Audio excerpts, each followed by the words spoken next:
कभी सोचा है कुछ शब्द कैसे हमारी भाषा में एकदम जान डाल देते हैं, उसे रंगीन और दिलचस्प बना देते हैं। आज हम उन्हीं शब्दों की बात करने वाले हैं, विशेषणों की। मतलब भाषा को सुंदर बनाने की जो कला है उसके बारे में। तो चलिए जरा गहराई से समझते हैं इसे। चलिए, एक बहुत ही सिंपल सा वाक्य लेते हैं। वहां एक बगीचा है। बिल्कुल सीधा साधा। दिमाग में एक तस्वीर तो बन रही होगी, पर वो थोड़ी बेरंग सी है ना? पर अब देखिए, बस एक छोटा सा शब्द जोड़ने से क्या होता है। वहां एक सुंदर बगीचा है। बस ये एक शब्द सुंदर, और उस सादे से बगीचे की पूरी तस्वीर ही बदल गई। उसे एक पहचान मिल गई। इसी को कहते हैं विशेषण का जादू। तो फिर चलिए इस जादू को जरा और करीब से समझते हैं। अपने इस पहले हिस्से में हम यही जानेंगे कि आखिर ये विशेषण होते क्या हैं और इनका काम क्या है। अगर इसकी परिभाषा की बात करें तो वो बहुत ही सीधी है। ऐसा कोई भी शब्द जो किसी संज्ञा या सर्वनाम, मतलब कि किसी इंसान, चीज या जगह की कोई खासियत बताए, चाहे वो उसकी कोई अच्छी बात हो, बुरी बात हो, उसका रंग हो या साइज हो, उसी को हम विशेषण कहते हैं। चलिए कुछ उदाहरण देखते हैं। इससे बात एकदम साफ हो जाएगी। जैसे मीठा आम। आम कैसा है? मीठा। या फिर 3 लड़के। कितने लड़के हैं? 3। नीली कमीज। कमीज का रंग क्या है? नीला। तो ये जो शब्द है ना, मीठा, 3, नीला, ये हमें आम, लड़के और कमीज के बारे में कुछ एक्स्ट्रा बता रहे हैं। बस यही तो विशेषण है। अच्छा, अब हमने विशेषण तो समझ लिया, पर इसके साथ एक और चीज जुड़ी हुई है जिसे समझना बहुत जरूरी है, और वो है विशेष्य। ये दोनों समझ लीजिए एक दूसरे के बिना अधूरे हैं। जहां विशेषण होगा वहां विशेष्य भी होगा ही होगा। तो सवाल उठता है कि भाई ये विशेष्य आखिर है क्या भला? ये विशेषण का साथी तो है, पर करता क्या है? इसका जवाब तो और भी सीधा है। जिस शब्द की विशेषता बताई जा रही है ना, बस वही विशेष्य है। मतलब विशेषण जिस पर अपना सारा फोकस डाल रहा है, जिसकी तारीफ कर रहा है, वही शब्द विशेष्य कहलाता है। इस उदाहरण से ये बिल्कुल क्लियर हो जाएगा।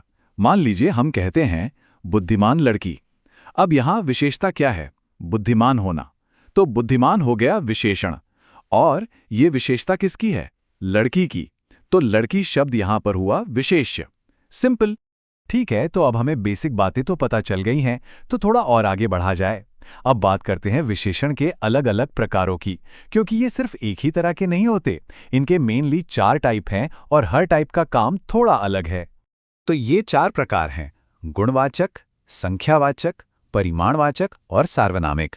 अब हाँ, हो सकता है इनके नाम सुनकर लगे कि ये कितने मुश्किल होंगे, पर यकीन मानिए ये असल में बहुत आसान है। चलिए एक एक करके सबको समझते हैं। सबसे पहला है गुणवाचक।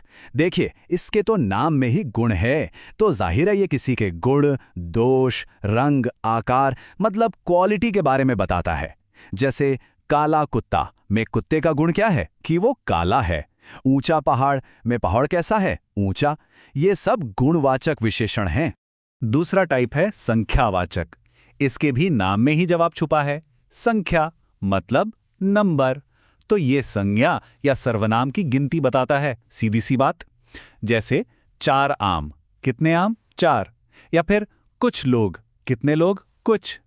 ये सारे गिनती बताने वाले शब्द ही संख्यावाचक विशेषण हैं।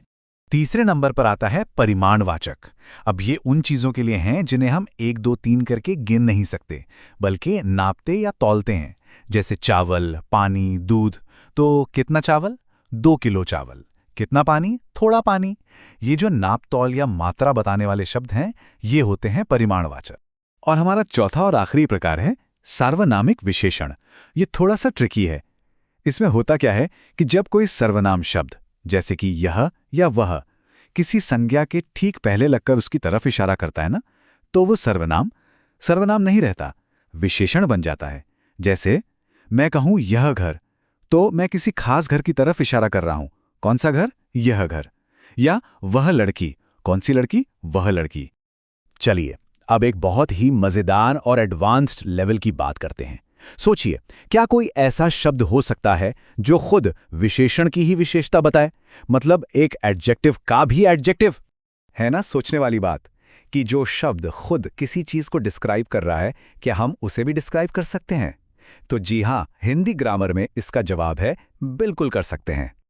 और ऐसे ही शब्दों को हम कहते हैं प्रविशेषण। ये वो शब्द हैं जो विशेषण की डिग्री को, उसकी ताकत को या तो बढ़ा देते हैं या फिर घटा देते हैं। एक तरह से कह सकते हैं कि ये विशेषण के भी सुपरवाइजर हैं। जैसे इस वाक्य को देखिए, राम बहुत तेज दौड़ता है। यहां राम कैसे दौड़ता है? तेज। तो तेज हो गया विशेषण, पर वो कितना तेज दौड़ता है? बहुत तेज। तो ये जो शब्द है बहुत, ये तेज की भी इंटेंसिटी बता रहा है, इसलिए बहुत यहां पर प्रविशेषण है। तो हमने आज देखा कि कैसे विशेषण और प्रविशेषण हमारी भाषा को कितना सटीक, दमदार और असरदार बना देते हैं। ये सिर्फ रटने वाले ग्रामर के नियम नहीं हैं, बल्कि ये हमारी बातचीत में इमोशंस और तस्वीरों को जिंदा करने वाले टूल्स हैं। तो अब जाते जाते एक सवाल छोड़ जाते हैं। सोचिएगा कि ऐसा कौन सा सादा सा वाक्य है आपकी रोज की जिंदगी का, जिसमें बस एक सही शब्द जोड़कर जान फूंकी जा सकती है। जरूर सोचिएगा, क्योंकि भाषा की असली खूबसूरती अक्सर इन्हीं छोटे छोटे सही शब्दों में ही छिपी होती है।